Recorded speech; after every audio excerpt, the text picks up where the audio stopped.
Hi, I am Bhupati, belongs to Department of Mechanical Engineering in Sri Shanwa College of Engineering and Technology.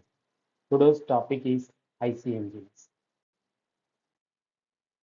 IC engine. So before entering into the IC engines, first we have to know the introduction of heat engine. Heat engine is a machine which convert heat energy supplied to it into mechanical energy. So here, based on the law of conservation of energy, here the energy conversion will be takes place inside the heat engine. The heat energy supplied to it into mechanical energy. How the heat energy will be produced? By the combustion of fuel. By the burning of fuel, we are getting the heat energy. Here, what energy conversion takes place means the chemical energy, the fuel is the chemical energy. Chemical energy is converted into heat energy by the combustion. In turn, the heat energy is further converted into mechanical energy. Classification of heat engine. There are two types of heat engines, IC engines and EC engines. IC engine, the combustion of fuel takes place inside the engine cylinder. The combustion takes place inside the engine cylinder. For example, diesel engine, petrol engine, and gas engine. External combustion engine, the combustion of fuel takes place outside the working cylinder, steam engine, and steam turbine. For example, in the steam turbine, the combustion of fuel takes place in the furnace. In the furnace, the furnace will be located inside the boiler. In boiler, the steam will be generated. After that, the steam will be moved on to steam turbine. So the combustion will be takes place inside the boiler, but the energy conversion, heat energy is converted into mechanical energy takes place in turbine. That's why the steam turbine is called it as external combustion engine. Then next we will discuss the main components of AC engine. First one will be cylinder block. It is the main block of the engine. It contains cylinders accurately finished to accommodate pistons. So the cylinder block houses crank, camshaft, piston, and other engine parts. At the top of the cylinder block, this camshaft, piston, and other engine parts are located. And water cooling system. In water cooled engine, the cylinder block is provided with water jackets. So during the time of cooling system working, the water will be flow through the water jacket for cooling the engine. The material used for making the cylinder is gray cast iron and aluminum alloy. Normally, the cylinder block is made by single casting process. So by using the casting process, the cylinder block are made. The next one will be cylinder head. Cylinder head is bolted to the cylinder block by means of stud. The cylinder head is located above the cylinder block. Here also they are provided the water jacket for cooling system. Then material used for cylinder head are cast iron and aluminum alloy. This is also generally made of single casting. So this is the picture. This is the cylinder block of two-wheeler and this is the cylinder block of four-wheeler. And this is the cylinder head which will be located above the cylinder block. Then cylinder liner. So the liner is a sleeve which is fitted into the cylinder bore. So this is the liner. So this will be inserted in the cylinder block. The cylinder hole, this will be inserted. So the sleeve will be inserted. That is a liner. Liner is a sleeve which is fitted in the cylinder bore. It provided the wear resistant surface of the cylinder bores. There are two types of liners, wet liner and dry liner. Wet liner, this liner are surrounded or wetted by cooling water. It provides wear resistant surface for the piston to reciprocate. And dry liner have metal to metal contact with the cylinder block. So they are not directly in touch with the cooling water. Liner material should withstand abrasive wear and corrosive. So normally the liner will be made up of chromium plate mild steel tubes are used as liner. The next crankcase. It may be cast integral with the cylinder block. This is the lowest part of the cylinder block.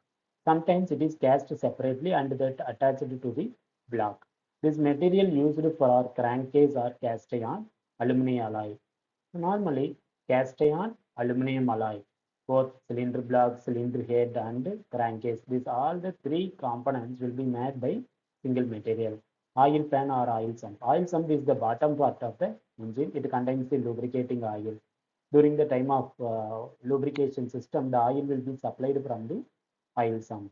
The drain plug also provided the bottom. For example, in two-wheeler engine, we will see the drain out plug during the time of filling the lubrication oil. It is made up of pressed sheet. Then piston. Piston serves the following purposes. It acts as a movable gas tight seal to keep the gases inside the cylinder. It transmits the force of explosion in the cylinder to crankshaft. During the time of combustion, the pressure of the combustion gas will be increased. That gas, high pressure gas, which will be pushes the piston downward. At the time the energy conversion will be takes place. The heat energy is converted into mechanical energy.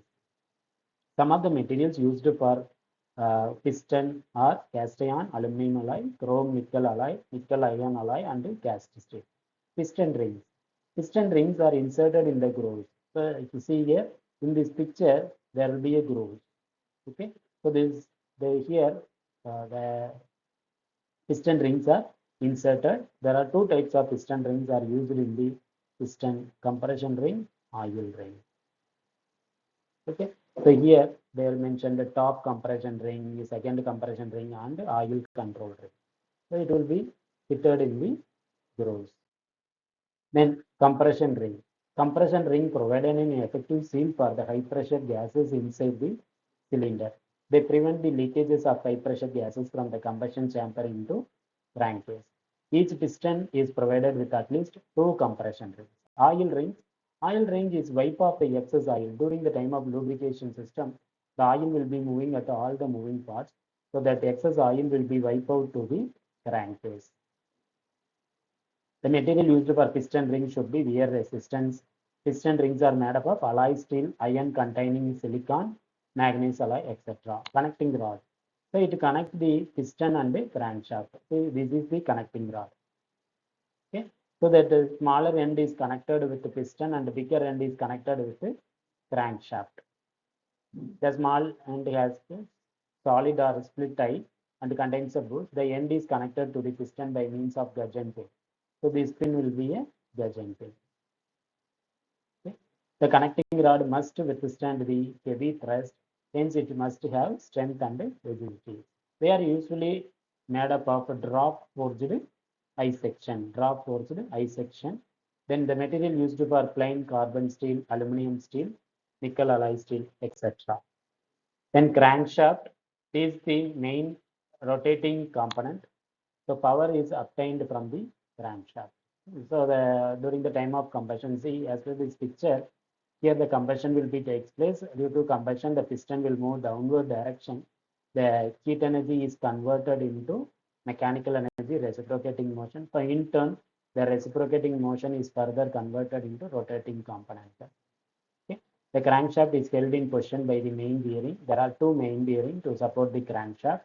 The material used for crankshaft are billet steel, carbon steel, nickel, chrome, and other heat-treated alloy steels. Camshaft. So camshaft contains number of cams. At the top of the engine picture, that is the camshaft, which have n number of cams. It will be used to convert rotary motion into linear motion. Okay. It has so many cams. So many cams as the number of valves in the engine. So cams will be provided based on the number of valves. The gear is provided in the camshaft to drive the distributor or oil sump.